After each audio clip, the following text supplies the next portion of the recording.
Hey, if you're tuning in, you're probably interested in improving your aim and where your crosshair is.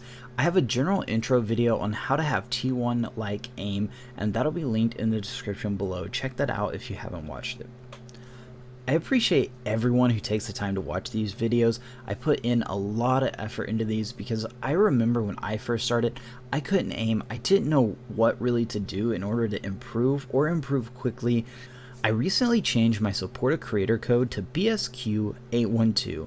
This is shorter, easier to remember, and if you can, use mine or use another creator's code in the item shop. It helps us a lot. Now, sensitivity, grips, posture, all play a role in how well you move your crosshair and how consistently you can do it. If you can do it 1 out of 1,000 times, it's not that impressive, but once you hit like 500 out of 1,000, say 800 out of 1,000, that's where you start getting a lot of consistency, and that's where you see a lot of improvement. Practice is important, but figuring out what to practice will save you a lot of time and frustration from plateauing too early, because if you're practicing the wrong things, you'll hit your plateau very early and you won't see a lot of improvement. So this is a side tip, sadly only for PC players, but change your cursor to more match your in-game crosshair. For me, this helped a lot. It may not help everyone, but for me, since I do video editing and I'm on social media a lot and doing other things, just having the crosshair mimic what was in-game really helped ingrain some muscle memory. Okay, so this first clip, we're just gonna let it play through, and then I'll break down this fight between me and TSM Commandment. So first off, I have no SMG ammo, and I do pretty good about remembering this. I stay on the AR, I switch to my SMG, and I track pretty well. If I would have had ammo, his teammate definitely would have got knocked. So here between me and Commandment, you can see he tries a lot of things. He tries to juke me, he tries to slide, cancel, and just all of these things. This is early on in the arena season, but my tracking is just better. Now obviously the way I'm standing allowed him to hit some really good headshots, and that's what got me down to the 10 HP. However, I was able to track more consistently. So we're going to use the KISS method, and that means keep it single, stupid. Nah, not like that. Studies have shown that doing a single task can be more efficient than multitasking. To start off, I recommend doing any kind of target acquisition, horizontal, vertical tracking.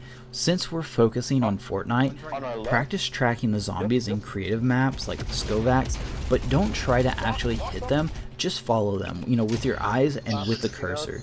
Now, this builds up muscle memory for tracking with your crosshair without worrying about recoil control, spray patterns, leading the shot, or anything else. While aiming is a common thing new and even excellent players get wrong, you'll find yourself looking at your crosshair instead of where you want to actually shoot. Most Valorant, CSGO, and Fortnite pros will look at the enemy and ignore their crosshair unless they're sniping, or certain instances you may actually have to look at your crosshair.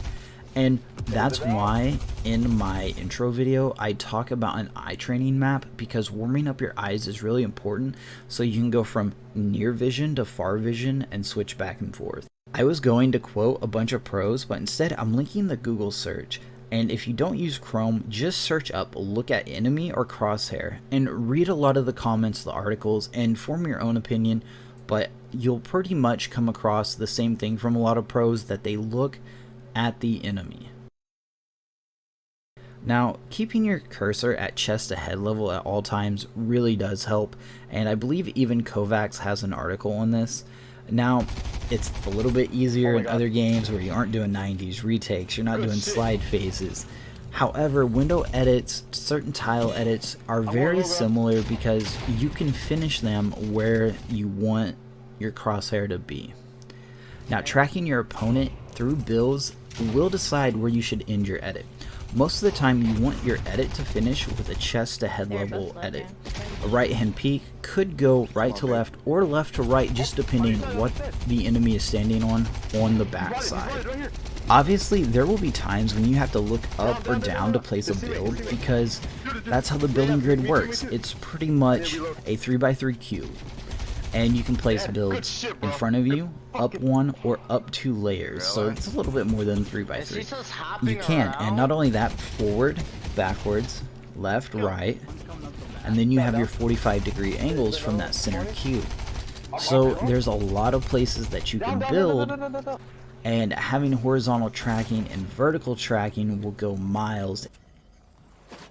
Xanex 60 has some of the greatest maps for crosshair placement. They actually have little guide indicators to help you make the tightest, quickest, most efficient edits, and I really recommend those just to build the muscle memory.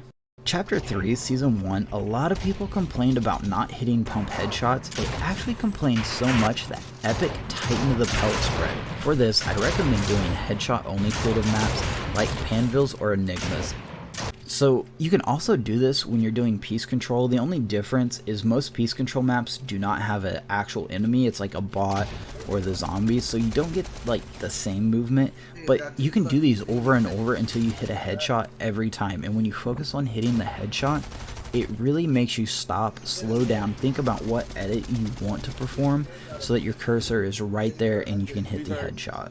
Now, when I first started, I had a lot of people say that I was focusing too much on crosshair placement and not enough time on building and editing. Now, to them I say, maybe. Say you do all of this already, or say you start doing this for a week and you see zero improvement. This is where you need to ask yourself, why haven't I improved? Overshooting, undershooting, panicking while under pressure, not sitting properly, cold hands, you're tired, too much caffeine, too many background distractions. But whatever you do, be 100% honest with yourself or you will not improve.